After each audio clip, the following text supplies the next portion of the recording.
Good morning, Patriot family. How are you doing today? We are so excited to be live today from studio. Yes. Just to come to you with our out-of-pocketness. Yeah. It's a hot mess express right now. No, seriously, it's Gremlins have been running everywhere. Yes, for sure. But our government also has been completely out of pocket. And we've had some good moments, but we've also had some moments that have made us go, what in the actual? And we mean this sincerely. What in the actual? What in the actual? You fill in the blanks.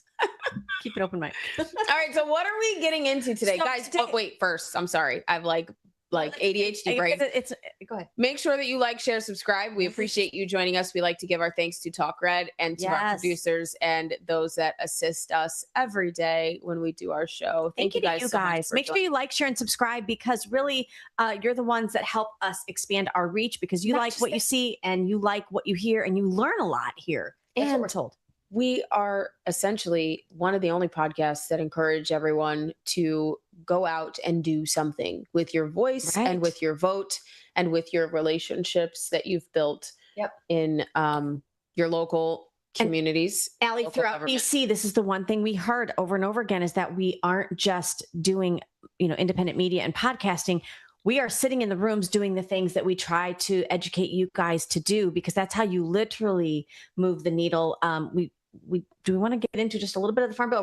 We'll roll the intro. Let's roll intro first. And then today we're getting into what happened to No Kings. I thought there was no King protest. Enter King Charles. I don't know what's going on there. Plus Comey in handcuffs. No, it's not the recent 50 Shades of Grey. It's actually a really good thing. And we now have a non-racist map. So is the Democrat Party going to be forced to argue for segregation? I don't know. I don't know. We'll figure it out. But let's keep that mic open and stay out of pocket. Two queens, no filter, say what they feel. Allie and Michelle keep it way too real. Politics, family, yeah, we go there. If it's out of line, we don't care. It's out of pocket. It's out of pocket. Me trying to find our freaking posts on X and can't find it. What is going on right now? I don't understand. Allie, as much fun as we've had in DC, and we always have a good time, shout out to Organization for Competitive Markets, Marty Irby and his entire crew that argues for and debates for the small ranchers, the small farmers, the mom and pops. Thank you for what you do. But we did see the Farm Bill pass, unfortunately, with the language for the Save Our Bacon Act. We're not happy about it. I mean, and honestly, there are a lot of good things that have come out of the Farm Bill, right? Yeah, that have that, which is why everybody passed it, right? Because we were in the conversations and there were several of our representatives were like, we are a no on the Farm Bill. But at the end of the day, when the amendments got suggested and were passed, specific ones like the removing the pesticides, which Anna Paulina Luna, thank you so much for taking on Monsanto and kicking their ass. Thank you. We appreciate that. Our Maha moms are we are over the moon about this. Okay.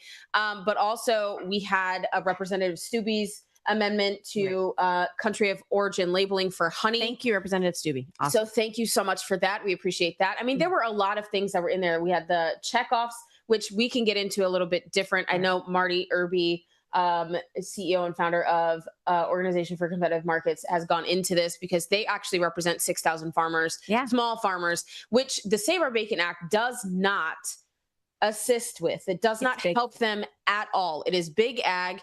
It's a federal ag. It's a federal grab, right? With funding from Smithfield that is owned by the CCP, which essentially will bankrupt our small farmers. And you don't even know what is in their pork when it comes here. So there's a lot that was wrong with that. And I know that SNAP also was, some of the funding was removed from there to minimize some waste, fraud, and abuse there. So that's also another reason why. What is it we were told? You don't want to throw the baby out with the bathwater. Right. This still has to go to the Senate. So our next goal is to kind of urge the Senate to maybe make some changes, strike Save Our Bacon Act from it. And then it comes back to the House. So maybe. And then the House has to eat it. So we'll see. We're going to feed them Smithfield and see how they like it. No, maybe we need to do that protest. In the what was it? Longworth. And I'm like, can I get sausage in my plate? And I'm like, can I get verification this isn't Smithfield? Guys, and so the reason why we're so like frustrated with this Save Our Bacon Act in Smithfield is because it's owned by China, and their practices are not the same here in America. They are literally trying to undercut small farmers and the market, change market value. And I know there are a lot of representatives that are like, well, we can't do that. Like California can't set the market for the federal, for every state. And I'm like, well, that's not exactly what they're doing. What they're doing is they've put Proposition 12, which was how you raise your pigs, right? And if you want to sell your pork meat in California, you have to raise them this specific way. Right. Every state has that. It's commerce law. Every state has it.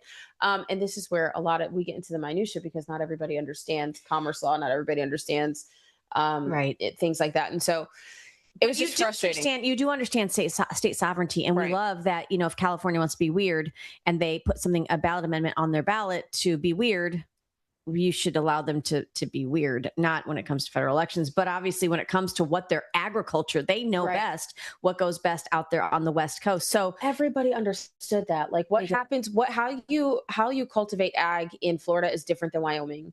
Yes. And it's different in North Carolina, and it's different in Texas, and it's different in every other state. Right. And so when you put a federal grab over that, or you capture and nullify over 600 plus laws that are already in place and have been in place for 20 years, 20 years plus, it's huge. It's frustrating. It's huge. So we're hoping that we can strip the Save Our Bacon Act from the Senate bill. And that is what we'll be doing in the next couple of weeks when they're back in session. So absolutely, it'll be cool stuff. All right, now let's get into it. So Allie, while we were in DC, roads get blocked, everything gets blocked off. You're like, oh, who's in town? Well, it turns out that King Charles, I just want to call him Prince Charles still. I don't know why. He was in DC over the weekend. Take a look at this. This is from the Daily Caller. I love this graphic. Allie, no Kings supporters welcome King Charles with a standing ovation. Say what? So yeah, brought to you by the same people who said no Kings are really excited to see the King. This is very, very funny. Actually, I think, Zach, we have a clip, don't we? Can we roll the clip? There's the two different clips that you'll see. One is when Trump's trying to talk about the fact that he's not a king and all the things he's going to do for our nation. And they sit on their hands, the Democrats. And then when King Charles steps in the room, look at the difference. Take a look. If you agree with this statement, then stand up and show your support. The first duty of the American government is to protect American citizens, not illegal aliens.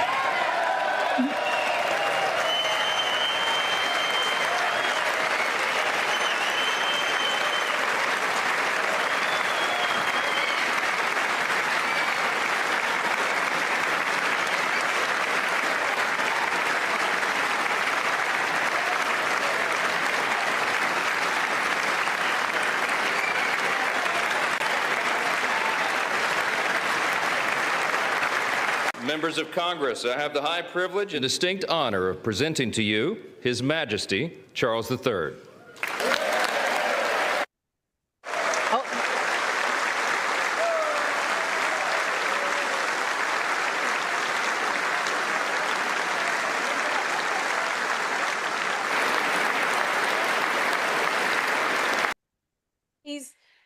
It's like, first of all, I guess all is like inviting your enemy, you kick their butt and you invite them back to the house. Like, good game. Do you want to see my trophy? Well, didn't President Trump show King Charles his frame? King Charles admitted we would be speaking French if it wasn't for you. It was so funny. Gosh. But Allie, I can understand the historicalness of it or whatever. You kind of do get caught up in this whole it's the king. But every person out there watching this, from the 80s and 90s that remember Princess Diana, how freaking hard is it for you guys to swallow the fact that they're calling Camilla the queen? And I know that the queen before she died said this is the new queen, but he never gave up his side piece while he was married to Princess Diana, and that side piece became queen. Is she the the bronze statue for side pieces. I don't know what is. Now she's queen, and it really bugs me because all I think about is Princess Diana and how she fought the establishment over there in England, and how and what her children have gone through. And I don't know. I'm surprised you even know this much. I don't even care. Girl, I love Princess Diana. I love what she went through. Yep, great, fantastic. She was the one that led the way to bringing out and exposing all of the landmines that were still left behind in different parts of the world. She's done a lot. And listen, Allie, she would be considered like, if we propositioned this against the United States, it's like Princess Diana was like grassroots. Okay. And everybody else was establishment. And so we were like, oh, she's one of us. Okay. I can see that. And we still have bigger problems. All right. Yeah. America first. Well, why are we entertaining the king? I don't understand. Like, how much in tax dollars went to this? Right. In additional security. Okay. Because we literally couldn't move around anywhere because the king was here. Like, who's the king? I don't care. The king was here. We don't have a king in America. But President Trump's address to the nation during that was one of the best. We heard this time and time again in different rooms we were in. One of her friends was there, and she got to actually hear it from Toria Brooks. So if you guys are not following her, you absolutely need to. Yes, she's beautiful, awesome, amazing. She's just fantastic. She works with OCM too, and she actually was on. What was she on? She did a whole press junket there while we were there. It was really good. Yeah. But yeah, so she was telling us too that it was one of the strongest speeches that she's heard from President Trump. I mean, almost everybody that we ran into said the same thing. He kept it short, which everyone seemed to be surprised about. Yeah, which is something to be surprised about. So we were there firsthand to see how this disrupts when a dignitary like this comes in. Yeah. But again, it's kind of odd to see. It's just like when we saw Ukraine flags being waved on the floor of the House.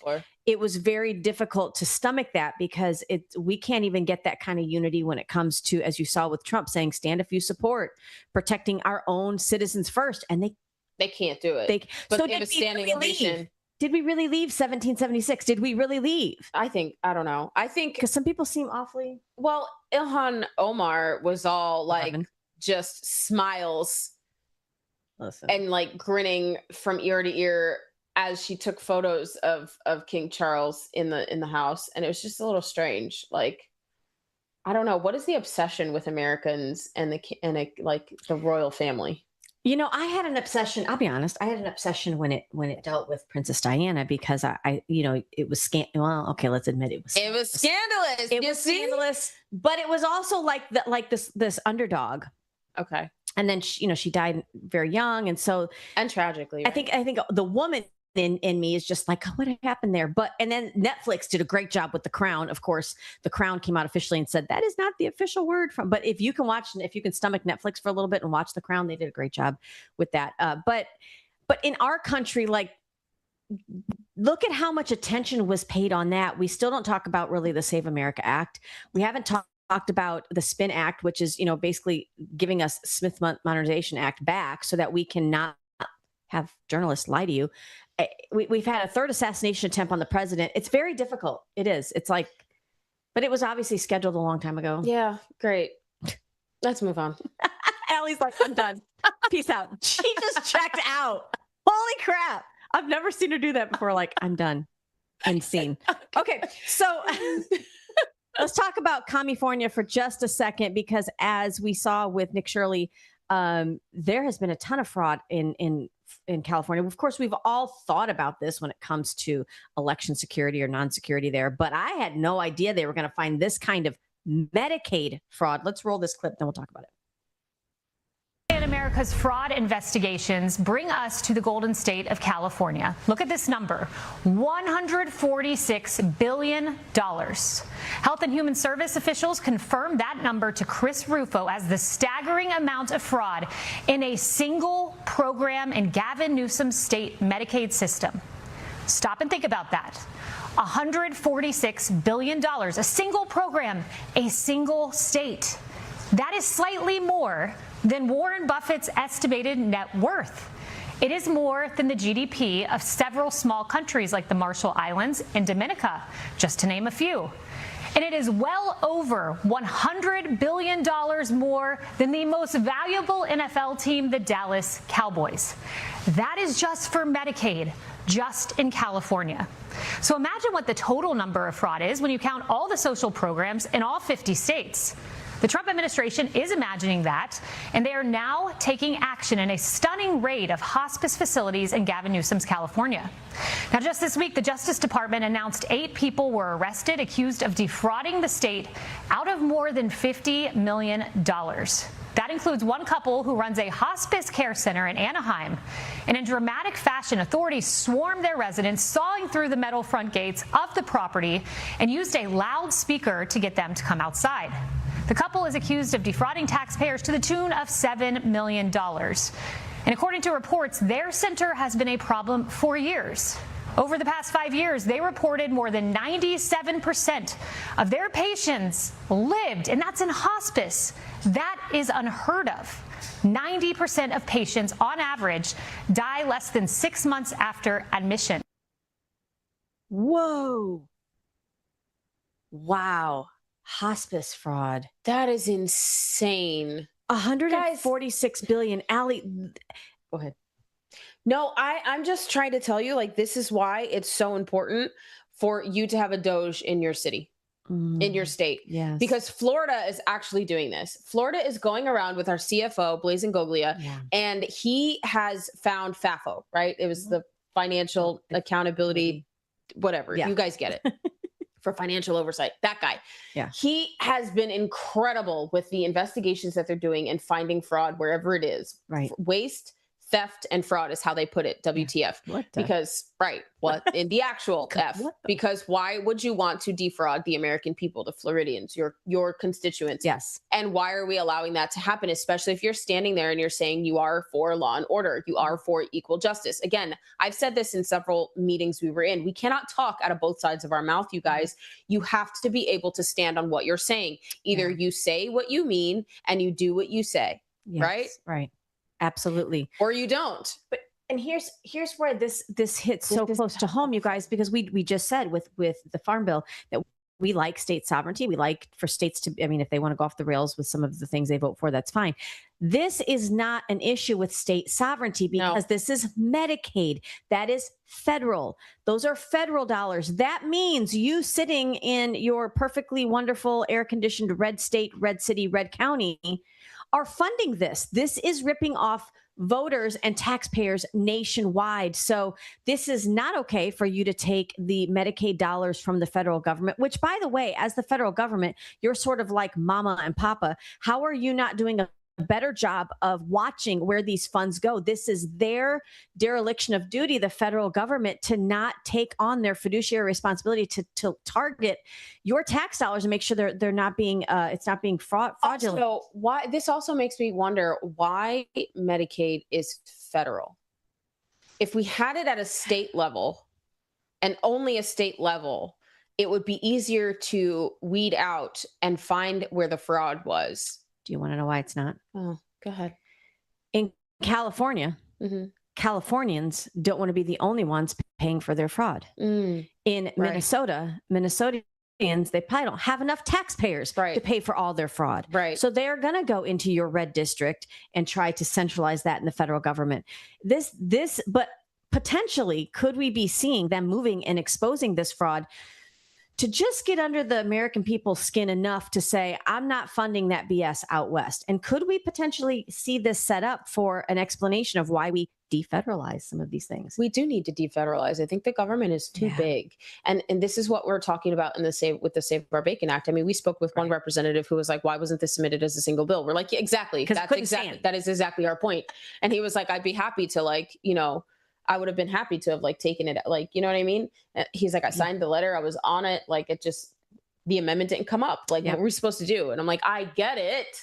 I'm not saying I'm not, it's not, we're not blaming y'all. We're not mad at you. We're just mad at you. I'm frustrated at the process. That's all it is. Cause it is a process and it just, the things happen. But like this is why a government is too big and we cannot federalize agriculture. You see what's happening with federalizing even the basics like medicine, healthcare. Say that loosely, but you see what's happening when you federalize things. You federalize education, education goes to crap, right? Yes. You federalize medicine, medicine doesn't make you well, it makes you sicker, right? You federalize agriculture. What do you think is going to happen with that? Like, do you know the amount of pushback people got from that Luna got and the Maha moms and Maha got for trying to take on glyphosate and take glyphosate out of our foods? Yeah, like it's huge. Which, do that so that we can then at the state level take it out and we can relook at our school lunch. Exactly. This is what I'm saying. It is full circle. This is why you need to be so plugged in and so into your local governments, local parties. Doesn't matter. Build those relationships. Doesn't matter if they're R or D, they still serve. That's right. And Allie, that's something that I think at least I can say I've learned through this process, because we do sit down with Democrats, establishment or not, they still serve. Well, and this is absolutely like, you can say what you want and be so mad and try to cut off that line of communication, but they still serve. They're serving. So you're either in their face reminding them that they're not doing it correctly, or you build that relationship so that you can actually have a say in the process and try to educate them. How many offices did we go into where they wanted to know? We sat in a lift on the way to the airport. I think you only had like 7 minutes. Allie did like her whole elevator speech. And I think you change people's minds when you're able to talk about something eloquently, elegantly, and factually, but like you say, from the kitchen table perspective. Yep. How does this affect you? I mean, we even spoke, we're in offices all the time, in these representatives' offices. And I was like, okay, FISA passed. Explain why. Yeah. Because I want to know why you voted for it, because we're getting heat and we're getting questions on, well, it's warrantless search for Americans. Right. And so everyone is supporting Luna for not supporting, and others for not supporting FISA because it has the warrantless search, right? Yep. But what I received from several representatives was, well, we voted against FISA last administration because we knew that the administration was abusing it. Well, they were abusing that, right? Yeah. They were spying on Americans. They were, weaponizing it and using it against us. And so we couldn't strip it out because we didn't have the majority, right? They still didn't get it stripped out, and we have a majority, go figure. But they said that they voted for FISA this time, one, because of CBP was funded, which we're nervous about that when it goes over to the Senate, because the Senate might strip it. So FISA may not pass and make law anyway, but we'll see. Try it. And he also said that, if we voted against it, it tells our administration that we don't trust Trump. We don't trust Cash. We don't trust the FBI. We don't trust anybody right now. And we have all new administration and all new heads of these organizations. So do we trust their word? Our administration is not abusing FISA. Our administration is not going in and spying on Americans and constituents and Congress members. And honestly, that was the last administration. Right. And and this particular representative still wants to see it stripped out. But can you sleep at night knowing it's in there because we did some good things and we know we still have the White House and we'll get to it. Yes. We'll get to stripping it out. And I can understand that. It's about playing the long game. Yeah. And a lot of people will look at us and be like, and because we agree with that, because I agree with the explanation, I'm getting called all kinds of names, right? Oh, you're a rhino. Oh, you're establishment. Oh, you're a bootlicker. Okay. And I'm like, you know what? Fine. Were you in the room? Did you call your representative and ask them why they voted for it? Did they give you an explanation? No. Okay, then spare me. Shut up. Well, and not only spare me, but then you're a part of the problem. Right. Because all you're doing is this. If all you do is stand across the street and run your mouth and you never actually get involved in the process because you're so sick of the process, well, then how are you helping? You're not. You're a complainican. You're a making sure. Don't be a complainican, be an American. Thank you. Well, we got some handcuffs, and no, it's not that type of show. We are talking about, and listen, it kind of pisses me off that they can nail him for this, Comey for this, and not something like Russiagate, and the Russia hoax and Crossfire Hurricane. But sometimes you get them on the thing that's obvious. And they got Capone for, they did fraud. So that's true. So this is the Attorney General, tax evasion, Todd Blanche. He has locked him up forever. Wow, it was great. Thug. Thugs for life. Attorney General Todd Blanche said that former FBI Director Comey, is facing 20 years in prison following an indictment. This was an indictment that came down from the Eastern District of North Carolina. Let's take a listen to AG Blanche, and then we'll discuss it. Good afternoon. Today, a grand jury sitting in the Eastern District of North Carolina returned an indictment against James Comey on 2 counts.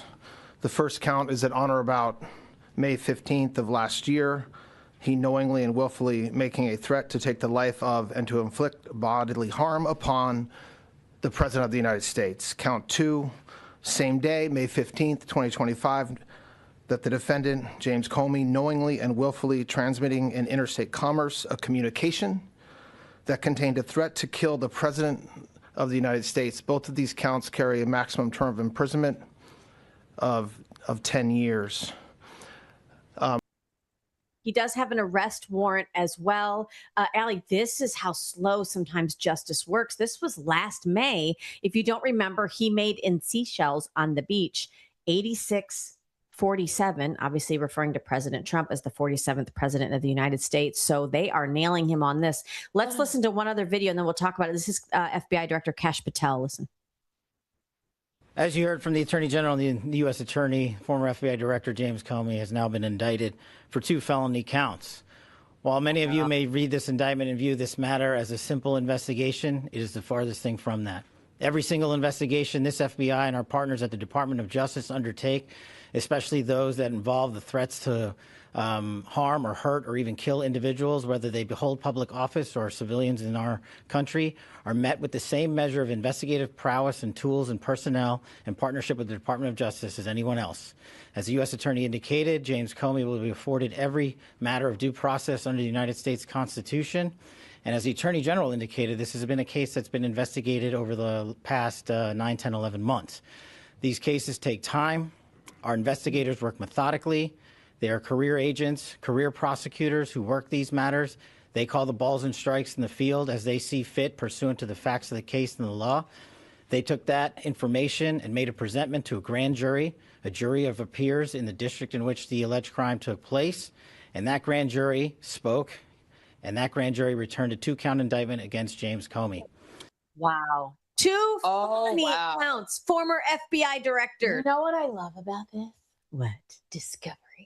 Yeah. Oh, explain that. That is huge in this instance. Discovery is my favorite part. Is that why they go for the lowest hanging fruit so they can get it locked in and then they just... Yes. Discovery is like a woman going through your phone. You can ask any question as a lawyer when you have a witness on the stand. Yep.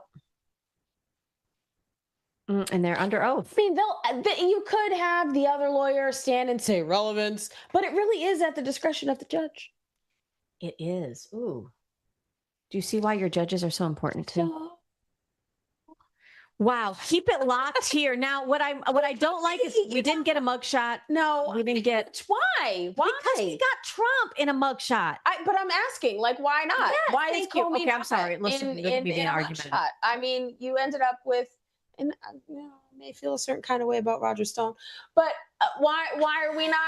You know what I'm saying? Yes. Like it's very different. Why is there not a raid? I get it. I get it. 2 a.m. But listen, we are under a totally different administration, so I 100% understand why they don't want to do that, because it ends up looking like tit for tat. Right. And you want to be the adults in the room, right? That's true. Although, thank you. Yes. You know, the inner mean girl 16-year-old in me, which I was never a mean girl, but we can be. I'm called Thug Princess. So I just, part of me wants to be super petty. And I know that some of our audience and our friends do as well. And so, yes, we do want to see those mugshots and we do want to see the raids and we do want to see that because that's part of it, right? Like you want to do that tit for tat. If it's good for the goose, it's good for the gander. But at the end of the day, I think, the fact that we are kind of elevating, it's more of like it's elevating in class, right? Like you stand in righteousness because this is the right thing to do. So sometimes when you're in that, and we talk about this a lot of times because what we do, we get a lot of flack, not just from the left, which we're used to, but from the right sometimes because we don't I don't know, because we call balls and strikes on both sides of the aisle. But when you stand in what you know is right and what you think is, it's like a form of righteousness, you don't need frenzy. And you don't need to over explain yourself either. Your actions can just speak for themselves, and you don't have to give a rebuttal. And I love this. They're just saying, I love how Kash Patel said, this is what due process looks like, guys. All of us, and I'm including us in this, that sometimes are like, where's the arrest? Where's the people in jail? Do you want to do it the way the left did it to Trump? Right. Or do you want to do it the right way by giving them due process? Because what would you want? Because someday there could be a crazy leftist back in the White House. And we want to be the example that says, yeah, you did it wrong. You're dirty and you're corrupt, but at least we gave you due process. Right. Makes sense. Former FBI director saying 86-47, basically kill 47th president of the United States. I mean, didn't Governor Whitmer have that in her podcast? Yeah. When she was doing an interview, she had like the little blocks that had 86 47 on it. Coming down here to vacation. For sure. We don't want go home. Can we build a wall? Florida is full, y'all. We're full. Like there's no more room. Asked gubernatorial candidate and Representative Byron Donalds about that at a press conference. They were like, "Can we just build a wall?" He's like, "We can't build a wall between Georgia and Florida. We can't. Why not, sir? I will volunteer as tribute." Oh my God! Well, because we've had 2 million people move here. 2 million people move here. Lackadaisical on the infrastructure. We're just saying, and yet we're giving handouts to billionaires that own baseball. I can't. Allie, we've got so much more in the second half of Out of Pocket Live. Because we're saying all the things out loud, including this great ruling that came down from the Supreme Court, forcing Democrats to, I don't know, show their true colors on what they feel about segregation and race baiting. We'll also talk about Hakeem Jeffries and DeSantis did another thing by coming out of pocket. More with Out of Pocket Live after we come back.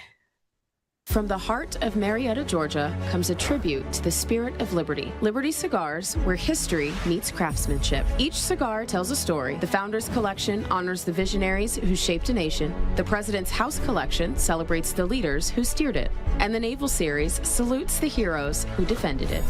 Handcrafted with precision, each blend mirrors the essence of its namesake. From the boldness of George Washington to the elegance of Thomas Jefferson. Indulge in a moment of reflection. Light a Liberty cigar and savor the legacy. Discover your story at libertycigars.com because every great nation deserves a great cigar. Liberty Cigars, smoke the history. And don't forget to use promo code OpenMic for 10% off your order.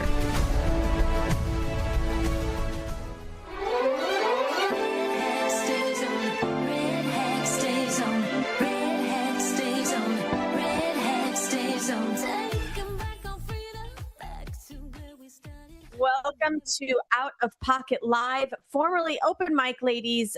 Just rebranded, bigger, better than ever. It feels good to be here. Oh my gosh. I was asked the other night or the other day, it was like, why do you guys still play Red Hat? And I'm like, because it stays on. We're not getting rid of it. Nope, not getting rid of it. It stays on. The Red Hat stays on. Take it. Try to take it. We dare you. Because MAGA is going to outlive President Trump. It is. It's the new 1776. Make America great again will outlive President Trump. Amen. And his administration. Amen. Well, guys, to my last breath, it will. It will. We're not playing these games. And there's hundreds of thousands, if not billions, of other people that feel the same way you do, Allie. I love that. So President Trump had something to say about the recent 6-3 Supreme Court decision. Basically, it's a victory for conservatism and also constitutionalism.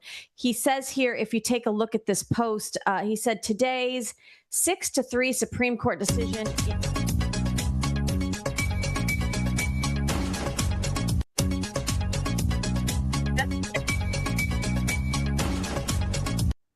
Wasn't prepared for the very cool music. That was very good. It's a big win for equal protection under the law. He says it returns the Voting Rights Act to its original intent. How many of us are sick and tired of racial progressivism taking our founding fathers and what they put into law and actually misconstruing it? This is a protection against the international racial discrimination. So, Allie, this is nationwide. This is a Supreme Court ruling that will stand. Democrats are very upset about it, but basically saying that you can, the redistricting process should not be based on race. Obviously, because that's racist. Just like you shouldn't get a job because of your race, because that's racist. Just like you shouldn't have to use a specific fountain because that's racist. Or because you shouldn't have to use a specific bathroom because of your skin color, because that's racist. Guys, they are showing who they, we have not seen the Democrat Party be so upset about segregation. I'm telling you, first they funded it through the Southern Poverty Law Center. Since they tried to desegregate schools, I'm just saying. Or, keep slavery, in the Civil War. I like this. They are who they are, and they have always been this. This is their party. You guys, again, you go back to them funding the KKK, starting the KKK, realizing in 2026 they're still funding it through the Southern Poverty Law Center, realizing that they were the ones. NAACP. I can't. I can't wait to go into that meeting in Tampa when they have that one. Be like, hey guys, so how's that funding racism? How's that going? How's that working for you? How's that going? You're giving your money away to fund that. Like, what are we doing? Standing at the schoolhouse doors with Governor Wallace, the Democrat, to try to stop schools from being desegregated, and now them fighting to stop the voting and gerrymandering of districts based on race. What should your district outline be drawn on? Population of U.S. citizens. That's it. They've always had a problem with the U.S. citizen part. They want to include non-citizens in the census. That's why the census is so important. No, not doing it. It has to be population. So take a look at somebody who did this. I can't remember who did this. It says huge win from the Supreme Court. Take a look. Huge. It's a huge.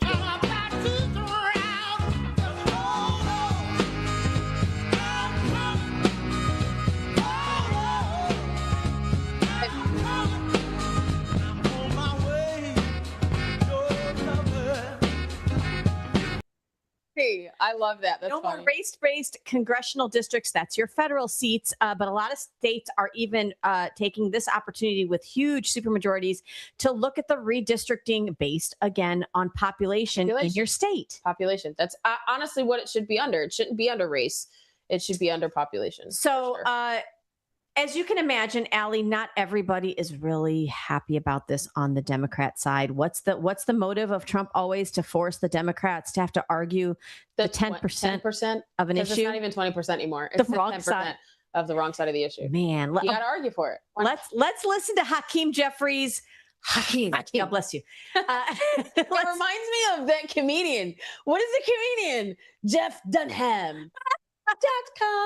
Yes, Jeff Dunham and Hakeem. Jeff Dunham, can you please do some congressional members, because this would be hilarious. All right, let's take a listen. In the new Congress, we're going to have to do something about this Supreme Court. And let me be very clear. Everything is on the table. Everything to deal with this corrupt MAGA majority that is issuing political opinions that are designed to bolster the prospects of the Republican Party, and we will not allow them to succeed. Heard my dogs there in the background. They agree. Excuse me, señor. Hakeem Jeffries. Mírame. Escuchándome, por favor. Listen. What do you mean everything is on the table? Oh, if they get the majority. No. I need you to explain to me, what do you mean everything is on the table? Like assassination attempts? Like, is that on the table? Porque when you say everything is on the table, that means everything, yes? Yeah. Okay, so what are we talking about? Ooh. What are we talking about, Hakeem? And why do they always look like ISIS videos? Get some lighting in that studio. What in the world? It does. Like, are you being interrogated right now? Like, and how dare you? How dare you even stand behind or sit in front of the American flag as you're doing this? You guys understand that anything based on race is racist. You sat here and told us that because we're brown or because you're black, right? And women, you can't get an ID. Do you know how many times we had to show our ID this entire time of us going to DC? It's amazing. Well, and then we were checking in for our flight, and they're like IDs, and I'm like, how do Democrat women ever travel? It's racist when you have to buy jewelry, right? Sometimes when you have to buy cold medication. You purchase a car. Lord, enroll your children in school. That part. Where's your ID? Do you have ID? What do you mean? I thought that was racist. I thought it was racist to show my ID, to do anything. Like, stop. It's like mansplaining, only it's like demasplaining. That's not even cute, but you know what I'm saying? Like, they try so hard. And then this is what I love about Trump. He puts them on the ropes and makes them try to backpedal from the wrong Everything's on the perspective. table. Hakeem Jeffries. Shame on you. Watch your mouth. Watch your mouth. Guys, keep praying for our president and his administration and his entire. I think the next time we're up there, we need to stop by his office and ask him. Well, we ran into him. We did, actually, after hours at for dinner, and saw him from across the room and was like, I don't even want to be in this establishment anymore. You let that in here. Anyway. But how funny would that be if Jeff Dunham had a puppet? I advocate for that. I advocate for that. Jeff. I know people that have been made into puppets recently, depicted on social media. Jeff, are you listening? That I kill you, that guy, right? Oh, let's get a Hakeem Jeffries and a Nancy Pelosi one with the eyebrows like really high. Oh my God. Could you imagine? That would be so funny. That honestly, it would be hilarious. So this is why everybody's moving to the free state of Florida and why we love, even though we might not agree with everything, we love Governor DeSantis because Hakeem Jeffries came out and said, how dare Florida do the same thing by redistricting? You know, we picked up 4 red seats by But listen, I don't know what that's even going to look. That's a whole other conversation, y'all. But when you have the majority, I think you should spike the football. That's just what I'm saying. The voters have given you their authority and their consent. Take a listen to DeSantis explain this. He gets out of pocket with an impersonation. Oh my God, listen. We gonna do maximum warfare against Republicans. Florida Republicans, you F around, you gonna find out all this stuff. And, you know, what I said was, listen, and he's like, oh, if you do the redistricting, we're going to take out all your members. We're going to do all this stuff. And what I said was, go ahead, make my day. You don't think we're going to... You want to come down here and spend money and in Florida, roll the dice and take your chances, but don't think that you can come down here, issue threats to us, and somehow you're going to make us flinch. That is not happening, and in fact, it did not happen, because as soon as he came out and started doing that last week, Florida legislature turned around and they passed a new map. Overwhelmingly, mind you. It took maybe we should just work with one of the Democrats in Congress and make them bully our state legislature because they did It made them work fast. It made them work faster. We could not get constitutional carry past the finish line forever. We could not get parental rights past carrying that stuff on our shoulders. It took about 7 years to get the Parental Bill of Rights passed. To tighten up our harmful to minors legislation. But Hakeem Jeffries comes down. He's like, if Florida F's around, they're going to find out. And the legislature was like, hold my beer. But what about that impersonation? It was great. He needs to work a little bit on his New York accent. It was good.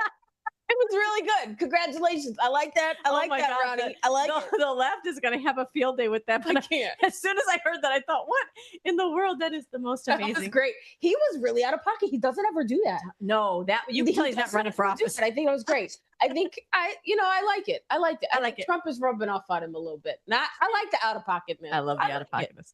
We'll keep it. We love it. Okay, so we're gonna continue to get a little more out of pocket. My goodness. Because we like to share anybody that takes the initiative to be an independent journalist. Just take this thing and a microphone and get in front of your representatives.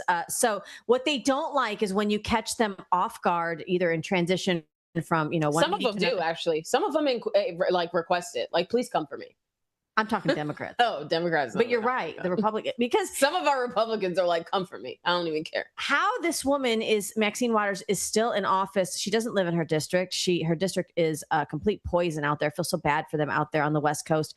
This is why election integrity is so important, because I don't really think she's consistently elected. I think there might be some fraud there as well. But one independent reporter caught up with Maxine Waters, trying to pin her down for how she feels about something very, very basic.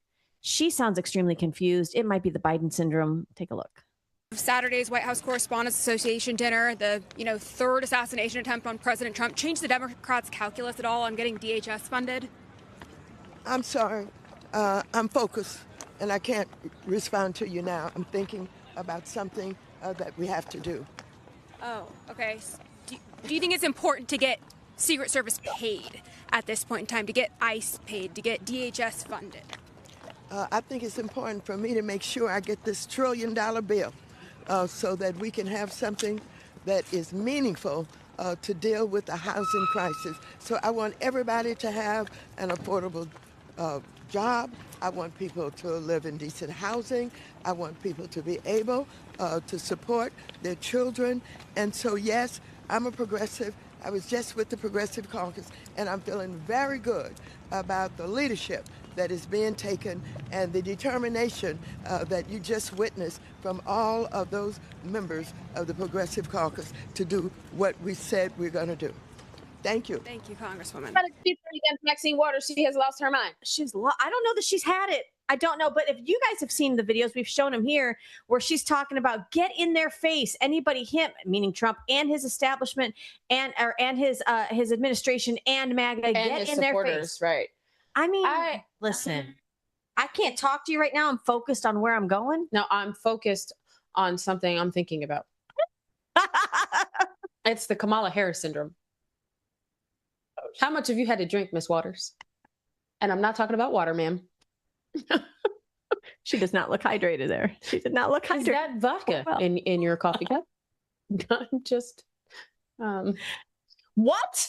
An affordable job and housing for everybody. Well, okay, but what we asked you is about protecting the president. But that is not a federal issue. No.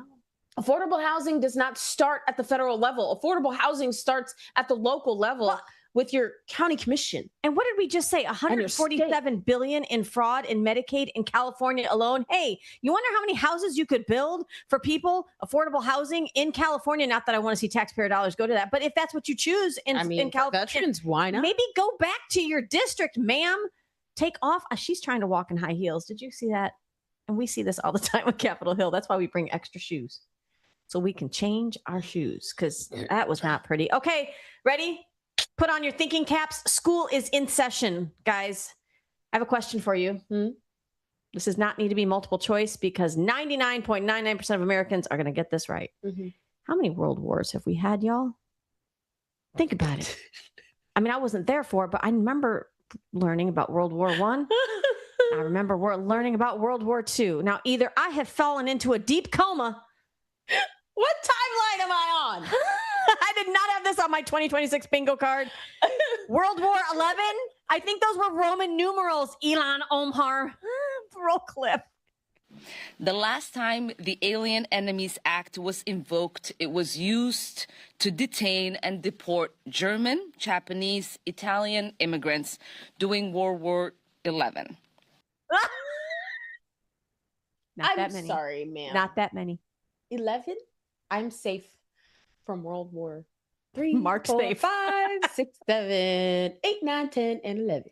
I don't. What? Tell me that you didn't go through the process of becoming a U.S. citizen and going through the rough U.S. history that everybody has to go through. How are you serving to defend and protect the United States of America? And you don't. How many world wars? I mean, maybe in Somalia, where you come from, maybe they've had like a lot of wars, but not world wars, ma'am.